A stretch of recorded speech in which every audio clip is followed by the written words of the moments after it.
ঘরে বসেই একটি ছুরি ও সূরা ফাতিহা দিয়ে ব্ল্যাক ম্যাজিক কাটুন। অনেকেই আছে কঠিনভাবে ব্ল্যাক ম্যাজিকে আক্রান্ত হয়ে গেছে।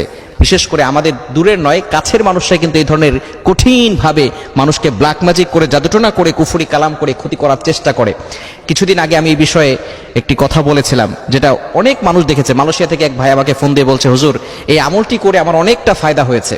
যখনই আমি আমলটি করি তখনই আমার মাথাটা ভালো লাগা শুরু করে, আমার মাথা ব্যথা থাকে না, আমার শরীরে একটু ভালো লাগা ফিল করি আমি যখন আমি আমলটি করি। সুতরাং ব্ল্যাক ম্যাজিক এটা কিন্তু খুবই মারাত্মক একটি জিনিস। বদনজর এটা খুবই মারাত্মক একটি জিনিস। একজন সুস্থ মানুষকে বদনজর লাগলে অসুস্থ করে ফেলে। একজন ছোট বাচ্চা, সুস্থ বাচ্চা, বদনজর লাগার কারণে দেখা যাচ্ছে আস্তে আস্তে সেই বাচ্চাটা অসুস্থ হয়ে যায়, খাওয়া দাওয়া সব বন্ধ করে দেয়।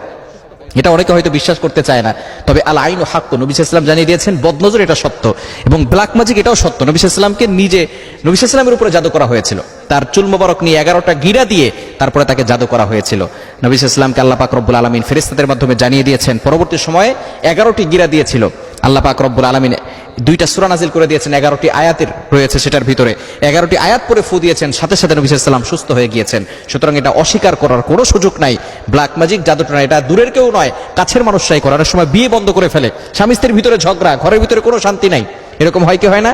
স্বামী স্ত্রীর কথা সহ্য করতে পারে না, স্ত্রী স্বামীর কথা সহ্য করতে পারে না, বাবা সন্তানের কথা সহ্য করতে পারে না, সন্তান বাবার কথা সহ্য করতে পারে না। ব্যবসায় লস, ব্যবসায় কোনো উন্নতি হচ্ছে না, ব্যবসায় ডেভেলপ করতে পারছেন না।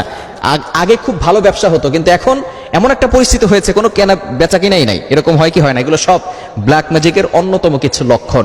এজন্য যদি কারো এই সমস্যাগুলো হয়ে থাকে, অনেক মেয়ে দেখবেন বিবাহ হয় না, বিয়ের বয়স পেরিয়ে যাচ্ছে, 30 বছর হয়ে গেছে, ছেলেরা আসে, পছন্দ হয়, পরবর্তী সময় একটা ঝামেলার কারণে বিয়ে বন্ধ হয়ে গেছে। এরকম হয় কি হয় না?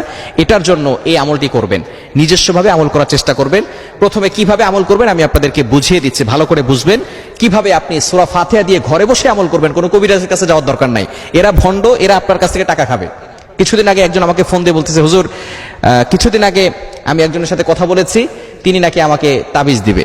তাবিজ দেওয়ার পরে সে আমার সব ঠিকানা নিয়েছে, আমার নাম নিয়েছে, আমার ছবি নিয়েছে, আমার বাবা, আমার মা, আমার স্বামী, আমার শ্বশুর শাশুড়ি সবার ছবি নিয়েছে।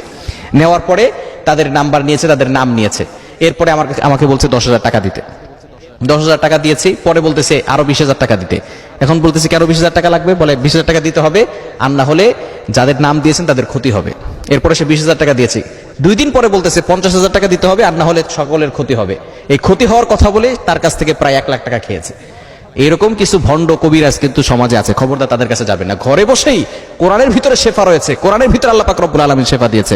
আপনি ইয়াকিনের সাথে, বিশ্বাসের সাথে আমল করেন, অবশ্যই আল্লাহর পক্ষ থেকে ফয়সালা আসবে। কিভাবে আমলটি করবেন? আপনি প্রথমে ওযু করবেন, পবিত্র অবস্থায় আমলটি করতে হবে। ওযু করে কাঠের চেয়ার হলে বেশি ভালো হয়। কাঠের চেয়ারে বসবেন, আপনি ডান হাতে একটা ছুরি নেবেন, ডান হাতে একটা ছুরি নিয়ে কাঠের চেয়ারে বসবেন। বসে আপনি প্রথমে একবার সূরা ফাতিহা পড়বেন, এরপরে একবার আয়াতুল কুরসি পড়বেন, একবার সূরা ইখলাস পড়বেন, সূরা ফালাক পড়বেন, সূরা নাস পড়বেন।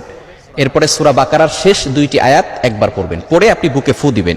এরপরে আপনি সূরা ফাতিহার আমলটা করবেন। কিভাবে করবেন? আপনি আপনার ডান হাতের ছুরিটা মাথার উপরে রাখবেন, বোঝা যাচ্ছে?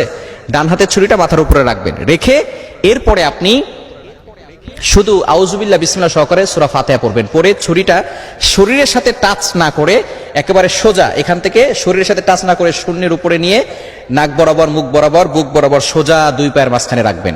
এরপরে ছুরিটা আবার উঠাবেন, আবারও মাথার উপর এইভাবে ধরবেন, ধরে আবারও আউযুবিল্লাহ বিসমিল্লাহ সহকারে শুধু সূরা ফাতিহা পড়বেন। পড়ে আবারও ছুরিটা এইভাবে সোজা টান দিবেন, শরীরের সাথে টাচ করবেন না, স্পর্শ করবেন না, সোজা টান দিয়ে এভাবে নিয়ে এরপরে আপনি সোজা 2 পায়ের মাঝখানে রাখবেন। এভাবে 7 বার করবেন।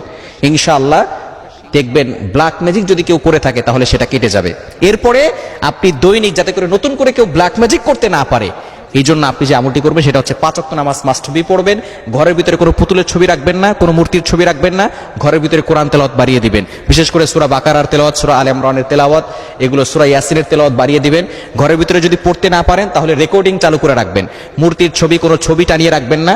ইনশাআল্লাহ ওই ঘরের ভিতরে সকল ধরনের বদজিন বলেন, সকল ধরনের ব্ল্যাক ম্যাজিক বলেন, জাদুটোনা বলেন, কুফরি কালাম বলেন, সব কিছু থেকে আল্লাহ আপনাকে হেফাজত করবেন। আল্লাহ তাআলা আমাদের সকলকে এই সকল ধরনের জাদুগ্রস্ত থেকে, জাদুটোনা থেকে আমাদেরকে হেফাজত করেন।